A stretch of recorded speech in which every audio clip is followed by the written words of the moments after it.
Muy bien, y para Cita Agropecuaria de esta semana ya estamos al aire con el doctor Hugo Rossi, abogado, especialista en Derecho Agrario y delegado de la Sociedad Rural en San Miguel del Monte. Muy buenas tardes, Hugo, gracias por atendernos. Hola Lisa, ¿cómo están? ¿Cómo les va? Bien, muy bien.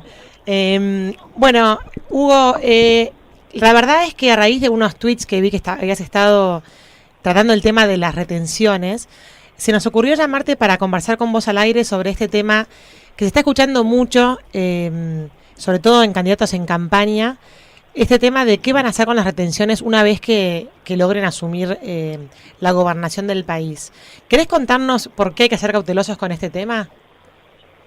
Tal cual, sí, como decís vos, en las últimas semanas estuvimos ahí intercambiándonos con algunos ciberamigos tuiteros por este tema, que es un tema que nosotros trabajamos bastante en su momento, y que yo lo que advertía un poco, que es esto que vos decís, es que algunos candidatos a presidente están entusiasmados diciéndole a los productores que siembren tranquilos, sobre todo la fina, que cuando tengan que cosecharla ya por noviembre lo van a hacer sin retenciones y sin el sistema de ROEs que nos traba, viste, las exportaciones. Sí.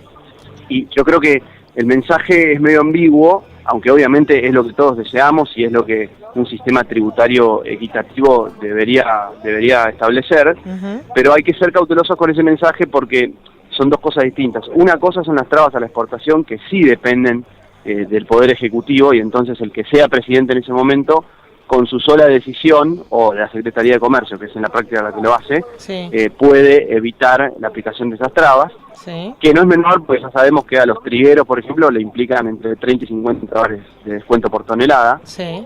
pero el caso de las retenciones es distinta. El tema es jurídicamente súper complejo, pero para hacerte la explicación corta, te puedo contar lo siguiente. Nosotros tenemos retenciones en Argentina desde el año 67. En 1967 fue la primera vez que se establecieron las retenciones. Desde al agro, ¿no? Desde ese momento hasta hoy nunca se eliminaron por completo, salvo por un periodo en el año 92 en el cual casi todas se bajaron a cero, pero no se eliminaron, sino que la alícuota se redujo a cero, pero el concepto y el impuesto seguía existiendo, y algunas siguieron vigentes. ¿Qué pasó? Empezaron en el año 67 con una delegación legislativa, o sea, el poder legislativo, el Congreso de la Nación, que es el que tiene por la Constitución la facultad de poner las retenciones o sacarlas, Sí. le delegó en aquel entonces al Poder Ejecutivo Nacional, al presidente de la Nación, digamos, la posibilidad de que él imponga estas retenciones o le suba o le baje las alícuotas. Ajá. De ahí en adelante siguió esa costumbre y siguieron estando esas facultades delegadas en cabeza de los distintos presidentes que fueron viniendo. Claro. En el año 94, con la reforma de la Constitución que tuvimos, Sí. una de las cosas que se establecía era que esas delegaciones legislativas caían. Entonces, en teoría, a partir del 94, el Congreso es el que debe retomar su facultad original, que es sancionar o subir o bajar las alícuotas de las retenciones, pero ya no lo podría hacer el Poder Ejecutivo. Sí. ¿Qué pasó después del 94? Con sucesivas leyes de emergencia económica que fue sacando el Congreso, fue volviendo a prorrogar la delegación legislativa originaria del 67. Ah. Y la verdad que en los últimos 10, 15 años, todos los años a fin de año sacó el Congreso unas leyes declarando que el país seguía en emergencia, y en el medio de ese paquete de leyes prorrogaba la facultad legislativa, entonces le seguía dando la posibilidad al Ejecutivo, o sea, el presidente de la Nación, Claro. de seguir manejando las retenciones. Esto fue así hasta el 2010. El 24 de agosto del 2010, como el gobierno no tenía, en ese momento, había ganado la oposición las elecciones de medio término en el 2009, Sí. ya no tenía mayoría en el Congreso, la oposición no le aprobó, si bien le aprobó la ley de emergencia, no le aprobó la prórroga de estas facultades delegadas. Como que separaron el paquete que venía siempre, digamos, siendo votado automáticamente, esta vez como que lo separaron. Tal cual, exacto. Entonces, por un lado, siguió el país en emergencia económica, que de hecho lo sigue estando, porque eso sí se siguió sancionando esas leyes, pero a partir del 24 de agosto del 2010 caen las facultades delegadas. O sea, ya el Poder Ejecutivo no tiene más estas facultades delegadas, que eran un montón, no eran solo las retenciones, ¿no? Claro. Pero en lo que al lado le importa estaba el tema de las retenciones. Entonces, a partir del 24 de agosto de 2010, el Poder Ejecutivo Nacional, o sea, el presidente, ya no puede modificar las alícuotas de las retenciones, ni siquiera para abajo, porque esto es una confusión que muchos productores por ahí a veces piensan que no puede aumentar las retenciones. Claro. En realidad no puede ni para abajo ni para arriba, o sea, como dijo la Corte Suprema el año pasado, en un fallo de 15 de abril del año pasado, donde aclaró que las retenciones son un verdadero impuesto. Entonces, como todo impuesto, tienen que ser sancionadas por el Congreso de la Nación. Claro. Y al tener que ser sancionadas por el Congreso de la Nación, el presidente no lo puede hacer. Entonces lo que veníamos hablando, retomando el principio de nuestra charla, ahí por Twitter con algunas personas, es que yo decía, guarda con lo que se promete en campaña, porque obviamente que es música para nuestros oídos y es lo que todos queremos, y es a lo cual el sistema tributario argentino debería atender, ¿no? Que el impuesto importante es el impuesto a las ganancias y no a las retenciones. Pero guarda con prometerlo como algo inmediato el día 11 de diciembre, el día después de asumir cualquier presidente, no importa el color político, porque en realidad lo tiene que hacer a través de una ley del Congreso. Claro. O sea, ¿qué tendría que hacer un presidente que asume el 10 de diciembre y quiere bajar las retenciones? Primero, llamar a sesiones extraordinarias. No te olvides que el Congreso a partir de diciembre ya no sesiona más. Claro. Entonces, con un decreto llamar a sesiones extraordinarias. Una vez que hayan llamado a sesiones extraordinarias, enviar el proyecto de eliminación o reducción de las retenciones. Sí. Y ahí empieza a jugar, viste, todas las mayorías parlamentarias que, como dan los números hoy de los distintos candidatos, nadie va a tener mayoría automática como para decir, manda un proyecto de eliminación de retenciones y me lo aprueban. Claro, va a tener que negociar sí o sí con las otras fuerzas parlamentarias. Totalmente, con lo cual, obviamente que nos encanta escucharlo, pero hay que tener un poco más de prudencia, viste, al decirlo, porque lamentablemente no depende de la buena voluntad del que sea presidente el 10 de diciembre. Claro. Te digo más, desde el 24 de agosto del 2010, que ya no están estas facultades delegadas, obviamente, como suele suceder en nuestro país, lamentablemente, esto no le importó a nadie, y de hecho hubieron 2 o 3 casos de retenciones que fueron modificadas unilateralmente por el Poder Ejecutivo Nacional, haciendo como si se hubiera siguiera teniendo las facultades delegadas, claro, que ya no tiene. Por decreto. Y fueron, por decreto, y fueron una reducción a las retenciones de las carnes termoprocesadas, que es un producto muy específico y que tiene un volumen muy chiquitito, digamos, casi todo se exporta, por eso tenían retenciones. Bueno, redujo con un decreto, como obviamente fue una reducción, en realidad nadie se quejó, claro, digamos, claro, pero la verdad es que técnicamente no lo podía hacer, y lo que sí es más grave lo que hacen con el biodiesel, al cual, para regular el precio del mercado interno, le siguen subiendo y bajando las retenciones, claro, cada tanto, y de vuelta aplican la misma restricción, o sea, hoy ya no lo pueden hacer. Eso es inconstitucional. Inconstitucional absolutamente. Claro. ¿Cómo estás, Hugo? ¿Cómo estás, y te digo, hay 1000 detalles jurídicos más que son muy aburridos y casi que lo hacen todavía más anticonstitucional a este procedimiento, pero por ejemplo, para que te des una idea, para no aburrir tanto, pero como las retenciones son impuestos, que les explicaba recién que lo dijo la misma Corte Suprema el año pasado, sí, tienen que, cualquier modificación para arriba o para abajo tiene que pasar por el Congreso de la Nación. Pero además la Constitución establece expresamente que las modificaciones de impuestos, o sea, las leyes de impuestos, tienen que tener su origen en la Cámara de Diputados. O sea, vos no podés establecer o eliminar un impuesto con una ley que tenga origen en la Cámara de Senadores. Tienen que ser todas por Cámara de Diputados. Bueno, la gran mayoría de estas leyes que fueron prorrogando las facultades delegadas hasta el año 2010, 2006, 2007, 2009, la gran mayoría de esas leyes, no todas, se iniciaron en Cámara de Senadores. O sea que hasta habría ahí una puerta para reclamar la inconstitucionalidad de las retenciones durante esos años, porque fueron dictadas en virtud de facultades delegadas, pero delegadas por leyes que prorrogaron esas facultades originadas en el Senado. Bueno, es un despelote jurídico mayúsculo. ¿Cómo estás, Hugo? Catalina Castro te habla. Hola, Catalina, ¿cómo andás?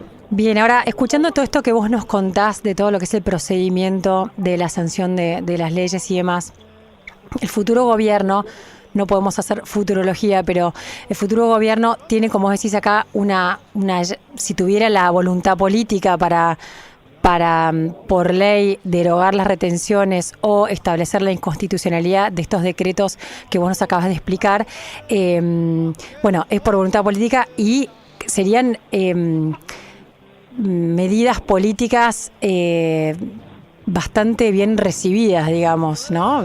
Creo que tienen en sus manos la posibilidad de hacer como una acción política, un mensaje político fuerte a través de este tipo de cuestiones. Sí, el tema es que, viste, a ver, sin duda serían bien recibidas por los productores, ni hablar. Sin duda serían bien recibidas por lo que queremos, un sistema tributario equitativo, porque las retenciones da para una charla de otra media hora, un día que quieran, pero las retenciones son muy injustas en muchos sentidos, desde el punto de vista técnico, ¿no? O sea, más allá de la concepción política. El tema es, y es la gran duda, es cómo haces para compensar toda esa gran masa de dinero que entra gracias a las retenciones, y que hoy, por lo menos es lo que algunos políticos dicen, te permite solventar planes, te permite solventar la asignación universal por hijo, te permite solventar, estos planes familiares, planes jefas y jefas. Pero entonces, cuando a vos te dicen, que acá las retenciones no nos va a alcanzar para conservar todos los beneficios sociales, cosa que es una falacia, ¿no? Es mentira. Claro, eso te iba a decir. Cuando vos te lo plantean en esos términos, ahí empieza a haber una dificultad en decir, bueno, a ver, la lógica de un sistema tributario es apuntar a no tener retenciones, o tenerlas en un nivel mínimo.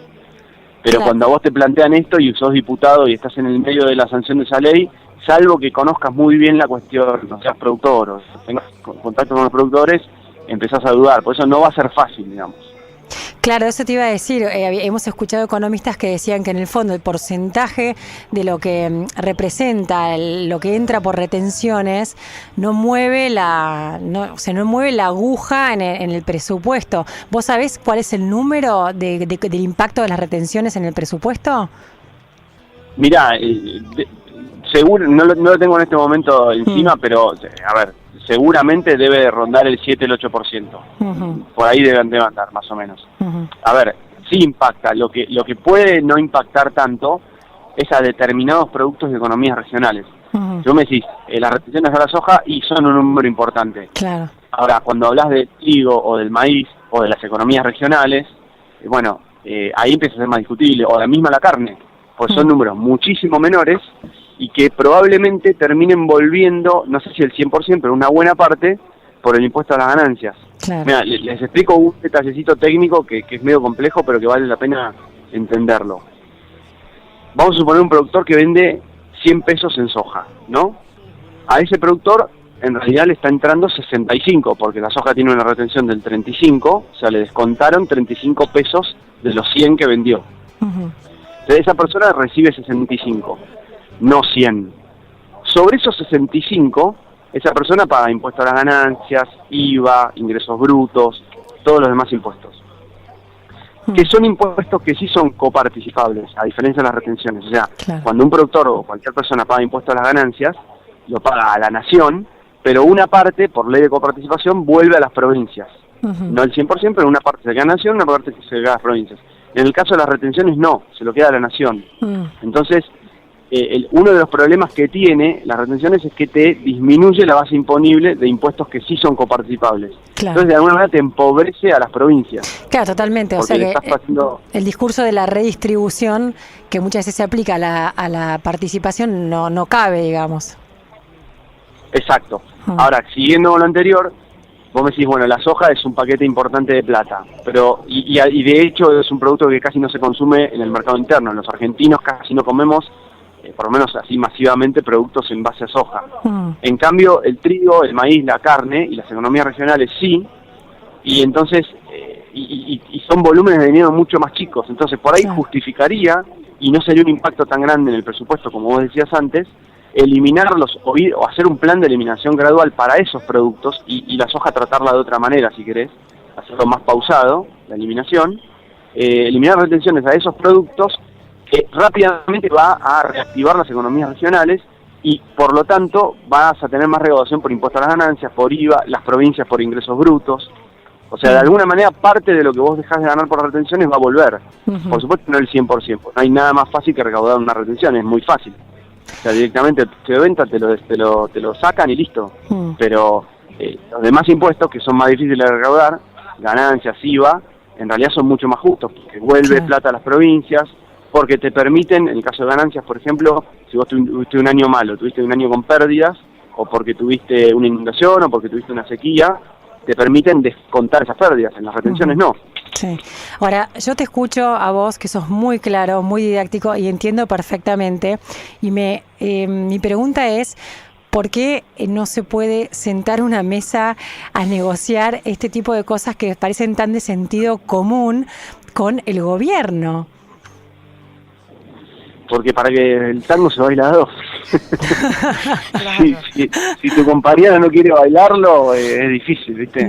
Lamentablemente, nada, las supuestas reuniones y los supuestos ministros de Agricultura más dialoguistas que tuvimos, en realidad, la verdad es que a las pruebas me remito, no produjeron efecto alguno. Te digo más, en el último mes escuchamos varios anuncios que fueron otorgados de alguna manera a pedido de Federación Agraria, uno de ellos de una supuesta devolución o segmentación de retenciones, que es mentira, que fue lo que salió hace 10-15 días por cadena nacional. Y la realidad es que son anuncios coyunturales que van a tener muy poco impacto, más allá de los números que dicen que oficiales, digamos. Son medidas que son muy intrincadas, beneficios que los productores, sobre todo los pequeños, después no terminan cobrando, porque tenés que tener hasta el último papel al día, estar inscrito en el registro fiscal de operadores de granos, y ya sabemos que los productores pequeños son justamente los que viven en el campo, laburan en el campo y se les complica para tener todo ese tipo de papelerío siempre al día. Entonces, en la práctica son beneficios anunciados que lo terminan cobrando unos pocos que tienen algún contacto o algún conocido, y ese es el mecanismo que se ha utilizado hasta ahora. En vez de sentarse, como decís vos, y tener un diálogo frontal y razonable, hagamos un plan, eliminemos las retenciones por lo menos a las economías regionales, el trigo del maíz, en X cantidad de años. Lamentablemente es más fácil posicionar al campo como un enemigo. Mira, hay un dicho que es: el que roba a un ladrón tiene 100 años de perdón. Entonces yo hago creer a la gente, que no se lo cree, la gente no es tonta, que el campo es un oligarca, que todos andan 4x4 y no les importa el prójimo. Lo posiciono mal al campo y entonces justifico el robarle, justifico el desfalco que se está haciendo. Claro. Hugo, y una pregunta más. Cuando vos dijiste que la Suprema Corte de Justicia determinó que las retenciones son un verdadero impuesto, digo, y vos hablás de la cantidad de efectos técnicos que tienen, ¿no?, las retenciones. ¿Esa decisión se puede rever, se puede apelar, se puede modificar? Porque realmente es algo que es trascendental para el sector agropecuario. No, a ver, por un lado, el fallo que se llama fallo Camaronera, que ya te digo, de abril del año pasado, es una excelente noticia en el sentido de que deja muy en claro que las retenciones son impuestos y por lo tanto deberían pasar por el Congreso. O sea, en ese sentido, a futuro es una gran noticia. Ah, está bien. En el sentido de que ningún gobierno en adelante debería poder modificarlas por sí solo, sino que tiene que pasar por el Congreso, digamos. Claro. La contra es que si el 10 de diciembre tenemos un presidente que intenta bajarlas, bueno, lo que decíamos antes, va a tener que pasar por el Congreso, claro, y no es tan fácil. Está bien. Pero en realidad, sinceramente, me parece que es más sano a futuro que un presidente que quiera bajarlas tenga que pasar por el Congreso y no que lo siga haciendo por decreto, porque de un día para el otro le cambia el humor o las necesidades y nuevamente, claro, las puede subir por decreto. Las pueden subir, tal cual. Y para cerrar, Hugo, vos que estuviste trabajando como asesor, ¿te parece que los equipos, digamos, agropecuarios que trabajan y asesoran a los futuros políticos del país están más informados que ponerle hace 10 años sobre todos estos temas? Porque la verdad que el campo ha tenido un despertar en el 2008, y ¿te parece que eso ha redundado en gente más capacitada tomando las decisiones que importan y que tienen peso? Sin duda. Mirá, yo estoy cerca más que nada del radicalismo y ahora por cuestiones obvias también un poco del PRO, pero básicamente mi ámbito de trabajo es el radicalismo, y definitivamente hay muchos profesionales serios y con concepciones modernas, ¿no? Porque a veces teníamos por ahí profesionales en distintos partidos políticos con concepciones del campo que ya no son, y creo que ahora no, eso cambió. Te digo más, el propio gobierno tiene profesionales que están muy al tanto y que saben perfectamente de qué se trata la realidad del campo. El problema es que no les conviene a su coyuntura macroeconómica actual y al modelo de país de corto plazo que están previendo. Pero no es que los tipos no sepan, no conozcan el campo, digamos. De hecho, muchos de ellos son productores agropecuarios. Perfecto. Bueno, Hugo, muchísimas gracias. La verdad que muy claro, muy claro. Te agradezco la nota y quedamos en contacto. Hasta siempre. Al contrario, chicas, gracias a ustedes y bueno, estamos en contacto. Saludos a los amigos de Pegojo. Adiós.